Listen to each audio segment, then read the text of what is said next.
ಪ್ರಮುಖವಾಗಿ ಡಿಕೆ ಶಿವಕುಮಾರ್ ಟಾಂಗ್ ಕೊಟ್ಟರು ಕುಮಾರಸ್ವಾಮಿಗೆ. ಮತ್ತೊಂದು ಕಡೆ ಸಿಎಂ ಸಿದ್ದರಾಮಯ್ಯ ಕೂಡ ಮುಗಿಬಿದ್ದಿದ್ದಾರೆ ಎಚ್ಡಿಕೆ ವಿರುದ್ಧ. 10 ತಿಂಗಳು ಸರ್ಕಾರ ನಡೆಸಲಿ ಎಂದಿದ್ದ ಎಚ್ಡಿಕೆ ಸಾಧ್ಯ ಆದ್ರೆ 10 ತಿಂಗಳು ಸರ್ಕಾರ ಮಾಡಲಿ ಅಂತ ಎಚ್ಡಿ ಕುಮಾರಸ್ವಾಮಿ ಹೇಳಿದ್ರು. ಎಚ್ಡಿಕೆ ಅವರ ಈ ಹೇಳಿಕೆಗೆ ಸಿಎಂ ಸಿದ್ದರಾಮಯ್ಯ ತಿರುಗೇಟು ಕೊಟ್ಟಿದ್ದಾರೆ.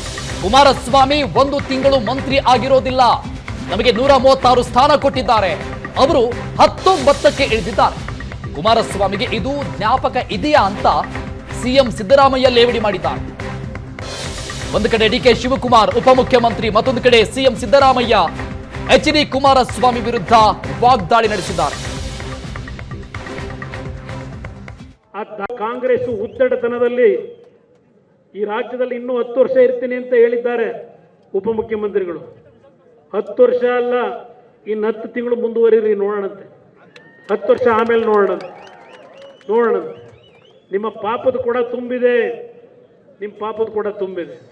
ಟವಲ್ ಹಾಸ್ಕೊಂಡು ಬಹಳ ಜನ ನಿಂತಿದ್ದಾರೆ ಕ್ಯೂನಲ್ಲಿ ಕಾಂಗ್ರೆಸ್ನಲ್ಲಿ. ಇವತ್ತು ಒಂದು ಕಡೆ ಪಾಪ ಏನು ನೆನ್ನೆ ಸಿದ್ದರಾಮಯ್ಯನವರ ಪರವಾಗಿ ವಿಜೇಂದ್ರ ಅವ್ರನ್ನ ಬಾಯಿಗೆ ಬಂದು ಏಕವಚನದಲ್ಲಿ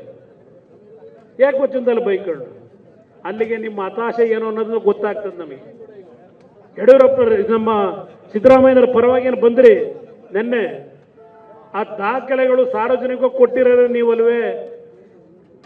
ಸಿದ್ದರಾಮಯ್ಯನವ್ರನ್ನ ಎಷ್ಟು ಬೇಗ ಇಳಿಸ್ತೀನಿ ಅಂತ ಹೇಳಿ ಎಲ್ಲ ರೀತಿ ದಾಖಲೆಗಳನ್ನು ಯಾರ್ಯಾರು ಹೇಳ್ಕೊಟ್ಟು ಎಲ್ಲೆಲ್ಲಿ ಏನೇನು ಮಾಡಿಸ್ಬೇಕು ಎಲ್ಲ ರೆಡಿ ಮಾಡಿಸ್ಕೊಂಡು, ಅಯ್ಯೋ ನಾನು ಸಿದ್ದರಾಮಯ್ಯನವ್ರ ಪರ, ಸಿದ್ದರಾಮಯ್ಯನವ್ರು ನಾವು ಮುಟ್ಟಾಕ್ ಬಿಡಲ್ಲ. ಈ ಡ್ರಾಮಾ ಎಲ್ಲ ಯಾಕಪ್ಪ, ಇನ್ನೂ ಏನೇನು ನಾಟಕ ಆಡಬೇಕು ಅಂತ ಇದ್ದೀರಿ? ಅದರಿಂದ ನಾನು ನಿಮ್ಮ ಎಲ್ಲ ಪ್ರಶ್ನೆಗಳಿಗೆ ನಮ್ಮ ನಾಯಕರುಗಳೇನು ಕೂತಿದ್ದಾರೆ ವೇದಿಕೆ ಮೇಲೆ, ನಮ್ಮೆಲ್ಲರಲ್ಲಿ ನೈತಿಕತೆ ಇಟ್ಟುಕೊಂಡಿದ್ದೇವೆ. ನೀವು 100 ಕ್ವಶನ್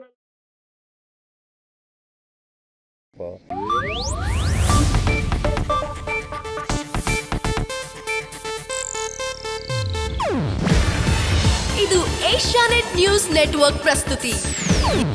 ನೀವು ನೋಡ್ತಿದ್ದೀರಾ ಏಷ್ಯಾನೆಟ್ ಸುವರ್ಣ ನ್ಯೂಸ್.